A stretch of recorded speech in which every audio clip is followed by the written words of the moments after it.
이슈 칼럼 이어가도록 하겠습니다. 참 좋은 경제연구소 이인철 소장과 함께합니다. 어서 오세요. 조금 전 시간에 이성훈 과장과 잠깐 얘기해봤는데 조금 더 깊게 들어가 보도록 하겠습니다. 중국이 미국에 대해서 대중 관세를 지금 대미 관세라고 했나요? 낮췄어요. 그렇습니다. 반씩 낮춘 것 같은데 그러다 보니까 1단계 무역 합의 이게 14일부터인데 어떻게 좀 잘 되지 않을까 이렇게 먼저 선제적으로 우리 잘 좀 봐달라 하는 거 아닌가라는 생각도 들어요. 사실은 이 관세에 대해서는 1차 합의 단계에서도 이제 미국은 이 1,200달러 당초 이제 부과하기로 했던 거는 철회했지만 기존에 있던 건 절반 정도 낮췄어요. 예. 그러면서 이제 중국이 대가로 그러면 미국산 농산물 수입하겠다라고 했는데 지금 수입 이 분위기가 만만치가 않습니다. 예.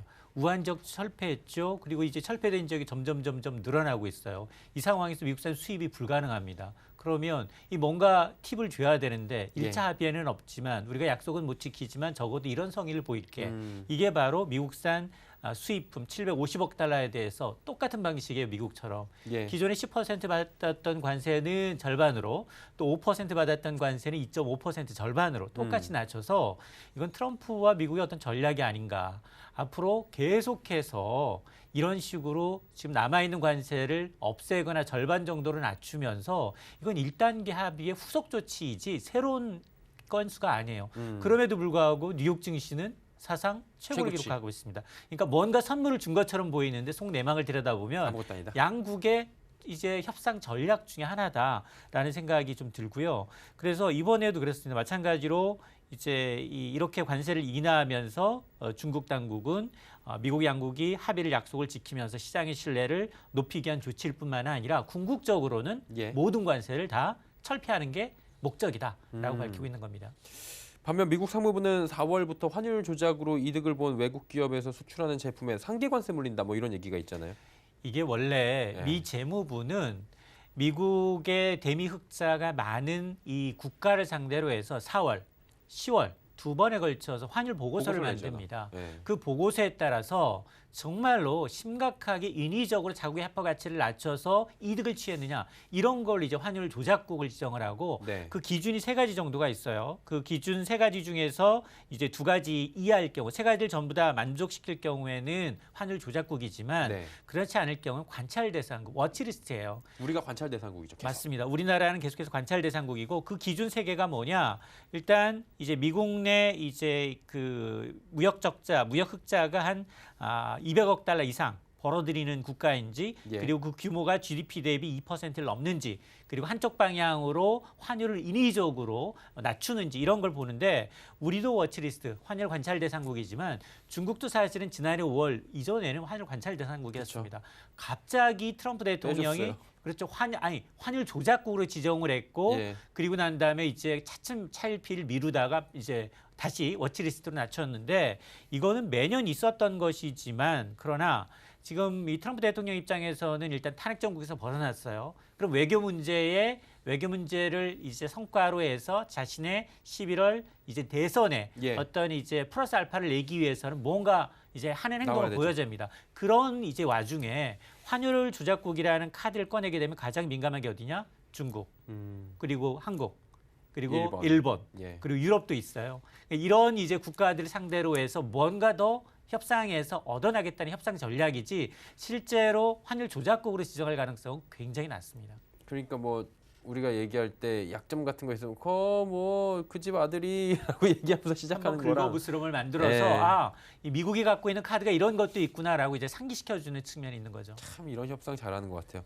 그리고 트럼프 대통령 같은 경우에는 지금 뭐 자화자찬하고 있잖아요.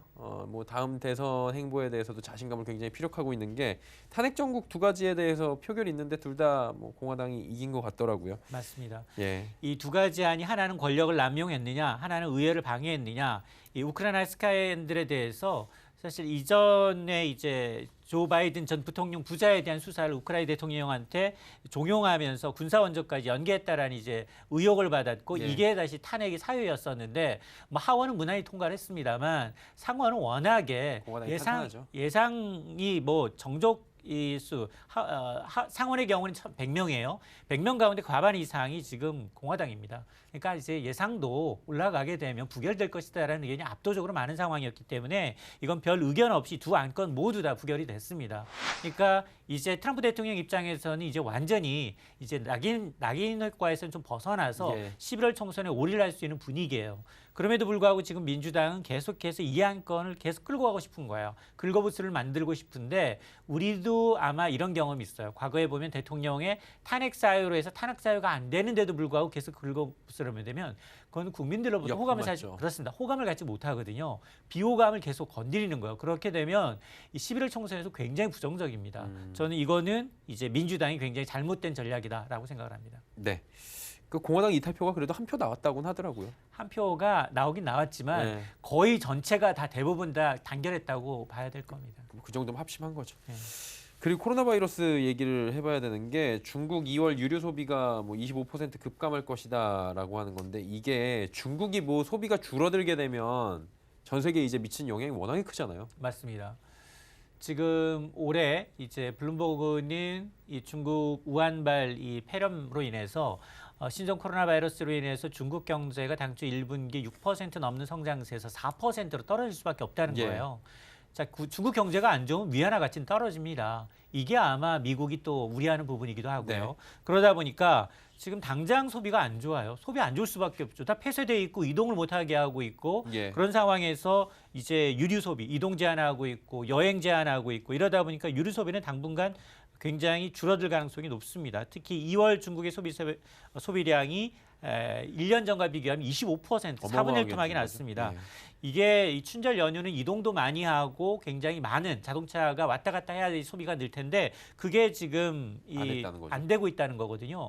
이게 중국의 25%이지만 이게 전 세계 소비를 따지게 되면 3% 수준 만만치 않거든요. 아무래도 아직까지는 유류 소비 1위국은 중국이에요. 미국보다.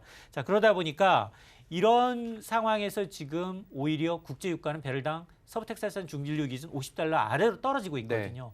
그러다 보니까 이번 주 오펙은 급한 겁니다.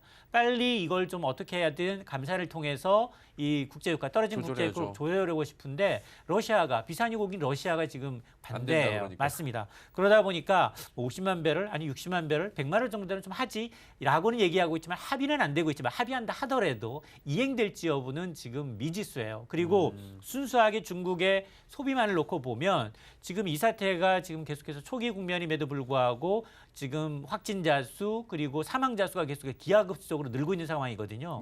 이렇게 되면 올해 국제 유가는 전문가들은 현 수준에서 10% 이상 더 떨어질 수밖에 없다라고 보고 있거든요. 일단 수요와금 중동이라는 이제 외부적인 요인 그리고 오페크의 감산이라는 인위적인 부양책 이런 걸 제외하게 되면 수급 상황에서 세계 최대 원유 소비국 중국이 흔들리고 있기 때문에 당분간 국제 유가는 이제 하방 압력이 좀 커질 수밖에 없는 상황입니다. 이게 이유가 다 신종 코로나 바이러스잖아요. 사실은 이게 어마어마하게 생각보다 지금 커지고 있는 상황인데 재밌는 건 이게 퍼지는 것과는 조금 괴리감이 있을 정도로 주가는 올라왔단 말이죠. 맞습니다. 2080선까지 장중에 월요일에 찍고 우리 시장도 2250선까지 올라왔어요.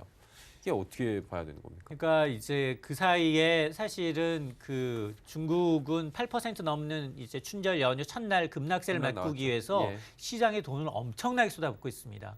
그리고 지금 이런 이제 이 코로나 바이러스가 이전 사스 때보다도 영향력이 4배 이상 파괴력이 크다라는 보고서가 나오고 있기 때문에 지금 스탠스가 각국 정부가 그렇게 되면 지금 뭐 WHO 이 세계 보건기구에서는 이 아직은 이제 대혼란 상황은 아니다라고 얘기하고 있지만 6단계 최고 등급으로 격상되게 되면 각국이 통화정책, 재정정책을 공조할 수밖에 없습니다.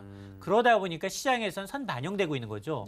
미국은 지금 금리를 동결했음에도 불구하고 금리 인하 압박을 트럼프 행정부가 계속 할 것이고 이렇게 세계 최대 경제대국인 중국과 미국이 흔들리게 되면 전반적으로 통화나 재정정책을 또 돌아갈 수밖에 없거든요. 이런 것들이 시장에 선 반영되고 있기 때문에 사실은 미국 경기가 좋아져서 중국 경기가 앞으로 6개월 이내 좋아져서 오르는 건 상한선이 더 치고 올라갈 수 있겠지만 이런 기대감이 오르는 건 굉장히 리스크가 큽니다.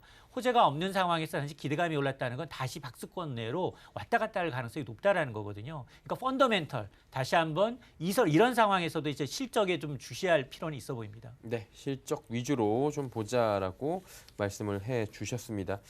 뭐 다음 주에 확진이 얼마나 가는지를 좀 지켜봐야 될 것 같은데 다음 주도 그럼 시장이 그렇게 재밌을 것 같진 않다. 뭐 이게 이런 지금 거예요? 의료적인 측면에서는 지금 이 잠복기가 14일이기 때문에 보통 보면 이제 14일 정도 이후면 뭐 번곡점이 될 것이다. 예. 뭐 큰 변화를 예견하는데 경제는 다릅니다. 우리가 사스하고 메르스 사태를 보게 되면 경제에 준 타격은 이제 사스 사태의 경우는 2분기예요.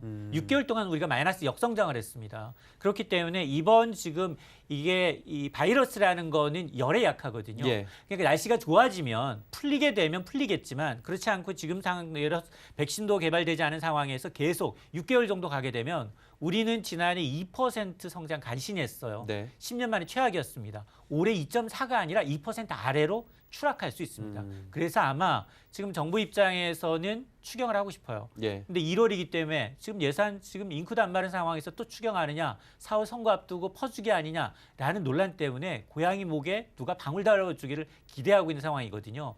저는 지금 보니까 자동차 우리 뭐 반도체 이 다음으로 가장 큰 게 자동차거든요. 그렇죠. 자동차 산업 지금 부품 하나 때문에 못 모든 만들어요. 하청업체들이 네. 다 손해를 보고 있는 상황입니다. 그러다 보니까 현대차가 자체적으로 자금 조달하고 있고 지금 오늘도 이제 기획재정부 장관 주재로 해서 자동차 부품업체들 이제 지원책이 나오고 있는데 예. 아마도 경제든 펀더멘털로 돌아가든 이 실제적인 의료 부분의 이제 타격이 아닌 경제 부분의 타격은 저는 6개월 정도는 생각을 해야 된다고 봅니다. 네, 6개월 정도 좀 장기적으로 우리가 길게 보자라고 또 말씀을 해 주셨습니다. 참 좋은 경제연구소 이인철 소장과 함께했습니다. 고맙습니다.